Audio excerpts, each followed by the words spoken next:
আসসালামু আলাইকুম। হেলোশনের পক্ষ থেকে সবাইকে জানাই আন্তরিক শুভেচ্ছা এবং ভালোবাসা। আজকে কথা বলবো সার্বিয়া নিয়ে, সার্বিয়া প্রসেসিং নিয়ে, সার্বিয়ার ভিসা স্ট্যাম্পিং নিয়ে। দিল্লিতে কী অবস্থা, যারা অ্যাপ্রুভাল পাচ্ছেন, ভিসা কেন পাচ্ছেন না, স্টিকার কেন পাচ্ছেন না, বা সামনে আমাদের হাতে কী কী ডিমান্ডগুলো থাকতে পারে, অথবা আপনাদের জন্য আমি কী সহযোগিতা করতে পারি, এই বিষয়গুলো নিয়ে একটু কথা বলবো। সার্বিয়ার বেশ লম্বা সময় ধরে চলছে। আপনার অনেকে ভিসা পাচ্ছে, অনেকে ভিসা পাচ্ছে না। কারো ভিসা রিজেকশন একবার, দুইবার, তিনবার। আমি যখন নিজেও আবেদন করেছিলাম 2025 সালে, সার্বিয়ার আমার অনেকগুলো ফাইল একসাথে রিজেকশন আসছিল। তখন সম্ভবত বাংলাদেশের ম্যাক্সিমাম 95% যদি ম্যাক্সিমাম আপনার এজেন্সি বা এজেন্টগণের কথা বলি, প্রত্যেকেরই রিজেকশন আসছিল। রিজন হিসাবে আপনার কোম্পানি দেখাইছিল, মানে অ্যাম্বাসি দেখিয়েছিল যে শুধুমাত্র আপনার সন্দেহ প্রবণতা যে আপনি গেলে ওই দেশে থাকবেন না। তো তখন এটা নিয়ে আসলে সবাই অনেক বেশি বা লসের মধ্যে, এবং প্রত্যেকের সময় এবং টাকা দুইটাই লস হয়েছে প্রত্যেক এজেন্সিগণে।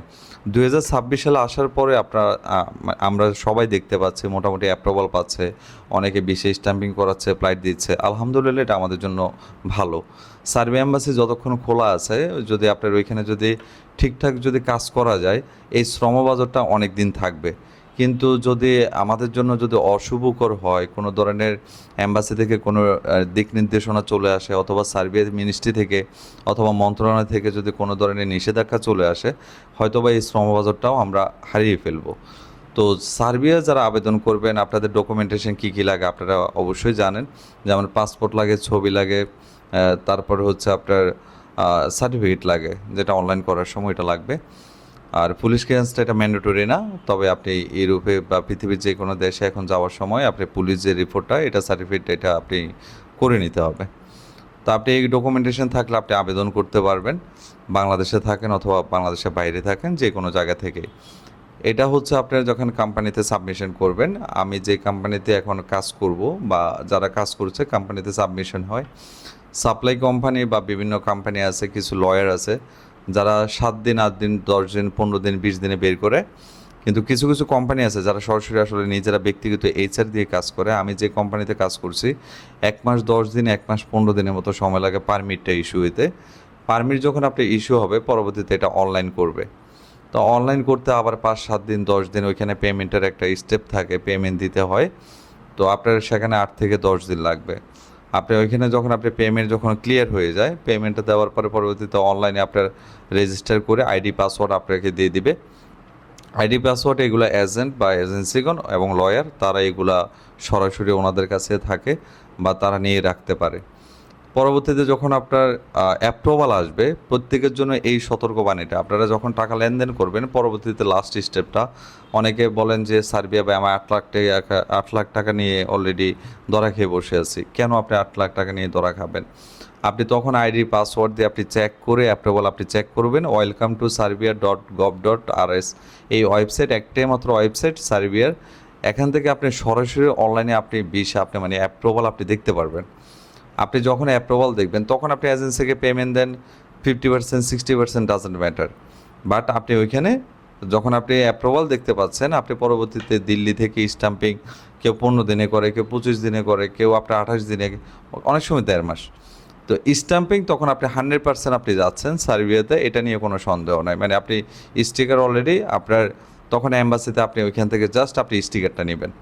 অ্যাপ্রুভাল মানেই হচ্ছে আপনি ভিসা কমপ্লিট, মানে আপনি সার্বিয়াতে যাচ্ছেন, এমন একটা বিষয়। তো অনেকে বলে যে ভাই আমি তো অ্যাপ্রুভাল পেয়েছি, বাট এখনও আমি স্টাম্পিং পাচ্ছি না, আজকে 6 মাস। দেখেন, আপনি অ্যাপ্রুভাল যদি এডিটিং করা হয়, আপনি কোনোভাবে সারা জীবনও আপনি যেতে পারবেন না। আপনি আপনার এজেন্সিকে আপনি ভালোভাবে বোঝান, বা আপনি যার মাধ্যমে আবেদন করেছেন ওনাকে জিজ্ঞাসা করেন ওনার কাছে আইডি পাসওয়ার্ড আছে কি না, আদৌ কি এটা কি অ্যাপ্রুভাল এসেছে কি না। যদি অ্যাপ্রুভাল যদি না এসে থাকে, আপনাকে যদি এটা এডিটিং করে দেওয়া হয়, সেই ক্ষেত্রে কিন্তু আপনি কোনোদিনও আপনি যেতে পারবেন না।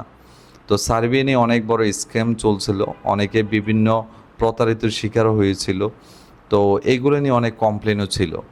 তো যারা সার্বিয়া আবেদন করবেন, এইগুলো আপনারা অবশ্যই সতর্ক থাকবেন। ভিসা যখন স্ট্যাম্পিং হয়ে যাবে, বাংলাদেশে আপনি বিএমইটি করবেন, বাংলাদেশ থেকে বিএমইটি করে আপনি ফ্লাইট করবেন। সার্বিয়া যেমন চলছে, ইউরোপের ছোট আপনার বলকান দেশগুলোতে কিন্তু 3-4টা দেশে মোটামুটি ভিসা হচ্ছে। আপনারা আবেদন করতে পারেন মালদোভা, সার্বিয়া, নর্থ ম্যাসেডোনিয়া, যারা যে ভালো লবিং দিয়ে কাজ করছে, যার হাত দিয়ে কাজ উঠেছে, আপনি ওইখানে আবেদন করেন। এটা কোনো সমস্যা না। আপনি আমার কাছে আবেদন করতে হবে অথবা আপনি অমুক জনের কাছে আবেদন করতে হবে, বিষয়টা এমন না। আপনার যেখানে প্রসেসিংটা ভালো লাগবে ওইখানে আপনি আবেদন করবেন। আর প্রত্যেকে একটা বিষয় সবসময় এই বিষয়টা খেয়াল রাখবেন। আপনারা এই বিষয়টা আমি সবসময় বলে দিই, তারপরেও আপনারা খেয়াল রাখেন না। ইউরোপের কিন্তু ভিসা প্রসেসিং করা হয়, ভিসা কিন্তু সেল করা হয় না। আপনারা এই বিষয়গুলো অনেকে জানেন না, যে ভিসা কিন্তু ইউরোপের প্রসেসিং করা হয়, ভিসা সেল হয় না। আপনার প্রসেসিং করার সময় কোন জায়গায় আটকিয়ে যায় আপনার ফাইলটা, এটা কেউ বলতে পারবে না। আপনার পারমিট হয়ে ক্যান্সেল হয়ে যেতে পারে, আপনার ইনভিটেশন লেটার আসার পরে অনলাইন করার পরে ক্যান্সেল হয়ে যেতে পারে, রিফিউজ আসতে পারে। আপনার এই কাজটা হচ্ছে এম্বাসি থেকে স্টপ করে দিতে পারে, এম্বাসি কালকে বন্ধ হয়ে যেতে পারে, ওই দেশে আপনার কোম্পানি বন্ধ হয়ে যেতে পারে, অথবা আপনার ওই দেশে আপনার গভর্নমেন্টের থেকে আপনার বাংলাদেশ থেকে লোক নেবেন এমন একটা তথ্য আসতে পারে। এই যে সমস্যাগুলো, এই সমস্যাগুলো কিন্তু এজেন্সি অথবা এজেন্টগণ ফেস করে কিন্তু আপনার কাজটা কমপ্লিট করে। তো আপনি নন রিফান্ডেবল, অনেকে বলে যে ভাই অমুক জনে টাকা রাখে, তমুকে টাকা রাখে, এটা আসলে টাকা কাটাকাটির বিষয় না। কেউ যদি সরাসরি 1 লাখ টাকা কেটে রাখে, এটা ভিন্ন বিষয় যে এটা কেটে দিছে। আর একটা হচ্ছে অ্যাম্বাসি ফি, নোটারি ট্রান্সলেট, আপনার ডকুমেন্টেশন ফি, এগুলো কখনোই আপনি কোনো এজেন্সি ফেরত পাবেন না, আপনিও ফেরত পাবেন না। এটা আপনি ভিজিটে যান, স্টুডেন্ট ভিসায় যান, অথবা একটা ওয়ার্ক ভিসায় যান। অ্যাম্বাসির যে ফিগুলো এবং লয়ারের যে ফ্রি কস্টগুলো, ওদের যে ট্রান্সপোর্টেশনের কস্টের যে টাকাগুলো, এই টাকাগুলো সবসময় কিন্তু অফারের যোগ্য। এইটার জন্য আপনি তো কোনো এজেন্সিকে বলেন না যে ভাই 20,000 টাকা আপনি নেন, এটা আপনার নিজের ব্যক্তিগত আমি কনসালটেন্ট ফি দিচ্ছি। তো আপনারা এই বিষয়গুলো ভুল করেন। আপনারা যারা সৌদি আরবের মতো কোনো ভিসা সেল হয়, ইউরোপের জন্য কিন্তু কখনো ভিসা সেল হয় না। প্রত্যেক এজেন্সিকে আপনারা যার কাছে ফাইল জমা দেন, সময় দিবেন, টাকাও দিবেন, সময়ও দিবেন, দুইটা একসাথে দিয়ে ওনার সাথে কাজ করবেন।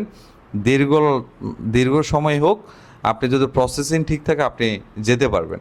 কিন্তু আপনি যদি প্রসেসিংয়ে ভুল হয়, আপনি কিন্তু কখনোই যেতে পারবেন না। আপনি মনে করেন ঢাকা থেকে আপনি চট্টগ্রাম যাবেন, অথবা ঢাকা থেকে আপনি কক্সবাজার যাবেন, ঢাকা থেকে অথবা আপনি টাঙ্গাইল যাবেন, ঢাকা থেকে অথবা আপনি ফরিদপুর যাবেন, সিলেট যাবেন। এখন রোড যদি আপনি ডেস্টিনেশন ঠিক করেন, আপনি যাবেন। এবার এটা স্লো হোক স্পিডে হোক, আপনি কিন্তু গন্তব্যে যেয়ে পৌঁছাতে পারবেন। কিন্তু আপনি যদি এটার উল্টো বিপরীত মুখে যদি হাঁটেন, আপনি কোনো দিনে যেয়ে পৌঁছাতে পারবেন না।